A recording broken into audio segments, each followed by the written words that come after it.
राजा मंगल सेन नाम का राजा पृथ्वीपुर राज्य पर राज करता था। मंगल सेन को अपने बगीचों में घूमने का बड़ा ही शौक था। उसे जब भी समय मिलता वह अपने बाग बगीचों की सैर करने को निकल जाता।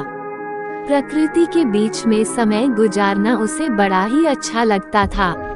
एक दिन वह जब अपने शानदार बगीचे की सैर कर रहा था तो उसने देखा कि एक बारहसिंघा उसके बगीचों में घुस आया है और वह इधर उधर दौड़कर बगीचे में लगे हुए फूल पौधों को तहस नहस कर रहा था। राजा को अपने बगीचे के पौधे और फूलों से बहुत ही लगाव था। ये दृश्य देखकर राजा आग बबूला हो गया। राजा मंगल सेन ने तुरंत अपने सैनिकों को आवाज लगाई कि वो बारहसिंघा को पकड़े और राजा खुद भी बारहसिंघा का पीछा करते हुए दौड़ने लगा। बारहसिंघा बगीचे से बाहर आ गया और राजा ने भी उसके पीछे अपना घोड़ा दौड़ा दिया। मंगल सेन बारहसिंघा का पीछा करते करते अपने राज्य की अंतिम सीमा तक आ गया, परंतु वह बारहसिंघा को ना पकड़ सका। उछलता कूदता बारहसिंघा उसकी आंखों से ओझल हो गया। अब राजा मंगल सेन थक चुका था, उसकी वहां से आगे जाने की इच्छा नहीं हुई, तो वह वहीं पर रुक गया। मौसम बहुत ही गर्म था और राजा को प्यास भी लगने लगी। उसने नहाने की सोची। जब वह नहा रहा था तो एक चोर उसका घोड़ा और कपड़े लेकर भाग गया। चोर अपने पुराने कपड़े वहीं पर फेंक गया। राजा के लिए अब बहुत ही खराब हालत हो गई थी।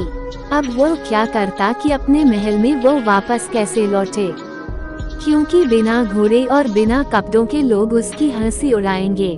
राजा ने वहां पर पड़े हुए चोर के पुराने कपड़े पहन लिए और अपने पड़ोसी राज्य को घूमने के विचार से राज्य की सीमा को पार करके दूसरे राज्य में चला गया। बहुत दूर तक राजा मंगल सेन चोर के कपड़ों में घूमता रहा। तभी उसकी नजर झाड़ियां में चमकती हुई एक वस्तु पर पड़ी। राजा ने तुरंत वो वस्तु उठा ली। यह वस्तु चमकता हुआ एक मोतियों का हार था, वो भी बहुत ही कीमती मोतियों का हार। राजा सोचने लगा, भगवान का लाख लाख धन्यवाद, जो यह मोतियों का हार मुझे मिल गया। अब मैं अपने लिए नए कपड़े और एक घोड़ा खरीद सकता हूँ। चलो चलकर इसे बाजार में बेचने की कोशिश करता हूँ। चलते चलते वह पड़ोसी राज्य के बाजार में जा पहुँचा। वहाँ वह एक सुनार के पास गया और कहने लगा, सेठ जी क्या तुम मुझसे एक मोतियों का हार खरीदोगे? मेरे पास बेचने के लिए एक कीमती हार है। मैं एक नदी पार कर रहा था तो मुझे वहाँ पर यह हार मिला। सुनार बोला, दिखाओ तो कैसा कीमती हार है। राजा मंगल सेन ने वह हार सुनार को दिखाया। हार को देखते ही सुनार चिल्ला पड़ा, अरे चोर, इसको तुमने कहाँ से चुराया? मैंने ऐसे ही 2 हार राजा साहब के लिए बनवाए थे, उसमें से एक पता नहीं कहाँ चला गया। जरूर तुमने ही यह चुराया होगा। चलो इसी समय राजा के दरबार में। मंगल सेन बोले, नहीं सेठ जी, ऐसी बातें मत करो, मैं चोर नहीं हूँ। मुझे तो यह हार पड़ा हुआ मिला था। परंतु सेठ ने उसकी एक न सुनी और तुरंत अपना नौकर भेजकर कोतवाल को बुलावा भेजा। मंगल सेन ने कोतवाल के सामने भी अपनी बेगुनाही की बात कही, मगर उसे पकड़कर महाराज के सामने हाजिर कर दिया गया। जब मंगल सेन को महाराज के दरबार में लाया गया तो सुनार ने महाराज के सामने अपनी शिकायत रखी और मंगल सेन को चोर बताया। राजा ने मंगल सेन का पक्ष सुने बिना ही कहा, क्योंकि यह सुनार हमारे राज्य का एक सम्मानित व्यापारी है, तो इसकी बात एकदम सच्ची मानी जाएगी, जबकि यह आदमी हमें कोई घुसपैठिया मालूम पड़ता है। इसलिए इसे चोरी के अपराध में कारागार में डाल दिया जाए और ठीक 3 दिन के बाद इसके हाथ काट दिए जाएंगे। यही हमारे राज्य का कानून है। फैसला सुनकर मंगल सेन घबरा गया और दया की भीख मांगने लगा, परंतु किसी ने उसकी एक न सुनी और उसे कारागार में डाल दिया गया। इस राज्य का राजा जितना अन्यायी था, उसकी रानी उतनी ही दयालु थी। जब रानी को ये सारी बात मालूम हुई तो उसने राजा से कहा, महाराज आप इतना बेरहम हुक्म कैसे दे सकते हैं, जबकि इस मामले में कोई गवाह भी पेश नहीं किया गया। और न ही आपने उसे अपराधी को अपना पक्ष रखने दिया। ये सुनार तो होते ही बदमाश है। आप तो जानते ही हैं कि यह पैसे के लिए कितना झूठ बोलते हैं और धोखा देते हैं। सच कहिए तो मुझे उसे आदमी की बात पर पूरा विश्वास है। राजा ने उसे डांटते हुए कहा, जुबान संभाल कर बात करो। तुम्हें राजकाज के मामलों में दखल देने का कोई हक नहीं है। रानी बोली, मैं चुप नहीं रहूंगी। कुछ दिनों से मैं दरबार में आपका खराब व्यवहार देख रही हूँ। आपके सलाहकार और मंत्री आपसे नाखुश हैं और आपकी जनता आपसे विद्रोह करने को तैयार है। अगर आप इसी रास्ते पर चलते रहे तो सारा राज्य बर्बाद हो जाएगा। रानी की बातें सुनकर महाराज का गुस्सा और भी भड़क गया, मानो आग में घी डाल दिया गया हो। उसने कहा, ठीक है, तुम्हें अगर उस आदमी से इतनी हमदर्दी है तो मैं तुम्हें उसी के पास पहुंचा देता हूँ। राजा ने सैनिकों को आदेश दिया कि रानी को भी उसी चोर के साथ कैदखाने में डाल दिया जाए। सैनिक ये सुनकर चौंक पड़े। वह चाहते तो नहीं थे, परंतु राजा के हुक्म का पालन करना उनकी मजबूरी थी। सैनिकों ने रानी को मंगल सेन के साथ उसी कारागार में डाल दिया। मंगल सेन ने जब रानी को अपने कारागार में देखा तो आश्चर्यचकित रह गया। रानी ने उसे पूरी बात बताई। अब मंगल सेन और रानी दोनों को ही एक दूसरे से हमदर्दी हो गई थी। वह रात दोनों ने जागकर बिताई। कारागार के कुछ सैनिक रानी के वफादार थे, जबकि वह महाराज से नाखुश थे।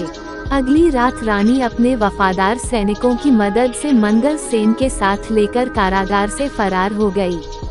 दोनों भागकर राज्य से दूर एक जंगल में जा पहुँचे और झोपड़ी बनाकर वहां रहने लगे। मंगल सेन को कारागार में बहुत ही यातनाएं दी गई थी, जिसकी वजह से वह अस्वस्थ रहने लगा था। रानी ने उसकी बहुत ही सेवा की जब तक कि मंगल सेन ठीक नहीं हो गया। जल्दी ही रानी मंगल सेन को पसंद करने लगी। मंगल सेन भी रानी के प्यार का बदला प्यार से ही दिया और दोनों ने विवाह कर लिया। मंगल सेन जंगल से लकड़ियां काटकर बेचने लगा, जिससे कि वह अपना जीवन निर्वाह करने लगे थे। कुछ महीनों बाद मंगल सेन की पत्नी ने एक सुंदर बालक को जन्म दिया। एक दिन की बात है, जब मंगल सेन की पत्नी जंगल में कुछ फल तोड़ने गई हुई थी तो उसका पति और बच्चा सोए हुए थे। अपने बच्चों को वह मंगल सेन के निगरानी में छोड़ गई थी। घुटनों के बल चलते चलते बच्चा नजदीक के ही एक कुएं के पास जा पहुंचा और कुएं में गिर गया। जब मंगल सेन की आंख खुली तो बच्चे को वहां न पाकर वह बहुत ही दुखी हुआ। वह तो बिल्कुल पागल सा ही हो गया था और चिल्ला चिल्ला कर रोने लगा। कहने लगा, लगता है कि मेरे बच्चे को किसी जंगली जानवर ने खा लिया है। अब मैं क्या करूं? इसकी मां को मैं क्या मुंह दिखाऊंगा? शाम के समय जब उसकी पत्नी जंगल से लौटी तो ये जानकर वह भी दुखी हुई कि उसका बच्चा वहां पर नहीं था। पर वह एक बहुत ही बहादुर और समझदार स्त्री थी, इसलिए उसने खुद भी धीरज रखा और अपने पति को भी समझाया कि हमारी किस्मत में ऐसा ही लिखा हुआ था, आप दुखी मत होए। रात के समय मंगल सेन सो नहीं सका। वह अपने बच्चे के बारे में ही सोचता रहा और उसी को याद करता रहा। यह उसके लिए अच्छा ही हुआ कि वह सो ना पाया, क्योंकि रात के तीसरे पहर दो पक्षी उनके दरवाजे पर लगे हुए एक पेड़ पर आकर बैठ गए और आपस में बातें करने लगे। एक पक्षी ने कहा, दोस्त देखो, दुनिया में कितनी मुश्किलें हैं। जरा देखो इस आदमी के साथ क्या हुआ।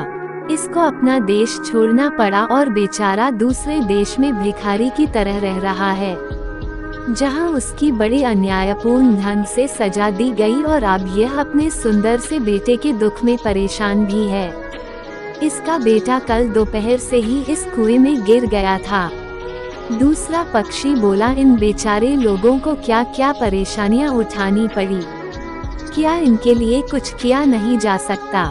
हाँ, किया जा सकता है। अगर मंगल सेन इस कुएं में कूद जाए तो वह आसानी से अपने बच्चों को बचा सकता हूँ, क्योंकि वह बच्चा अभी भी कुएं में जिंदा है। राजा मंगल सेन ने उन दोनों पक्षियों की बातें सुनी तो उसे सुनकर बड़ा ही आश्चर्य हुआ और खुशी भी हुई।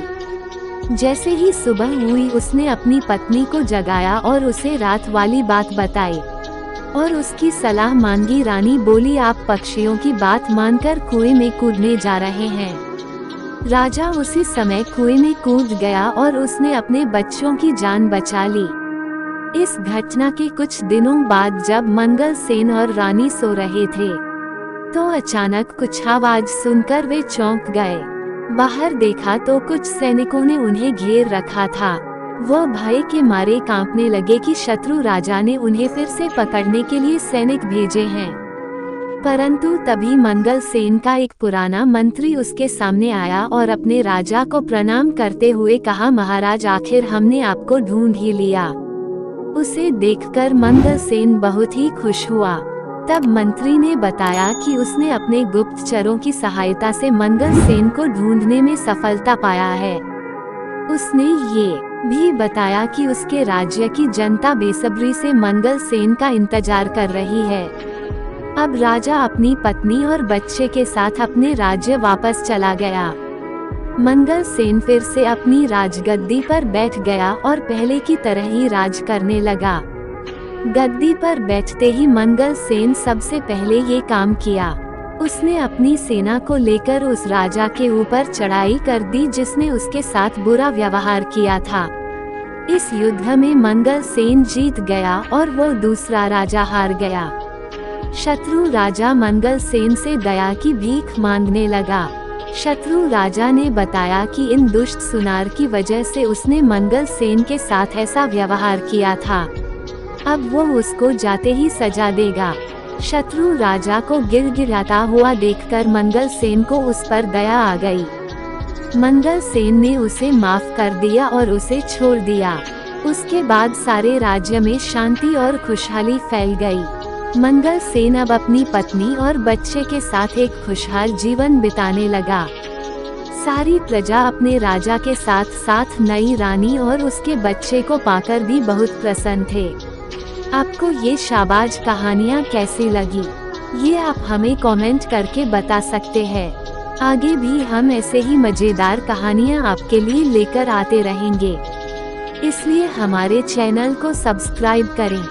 धन्यवाद।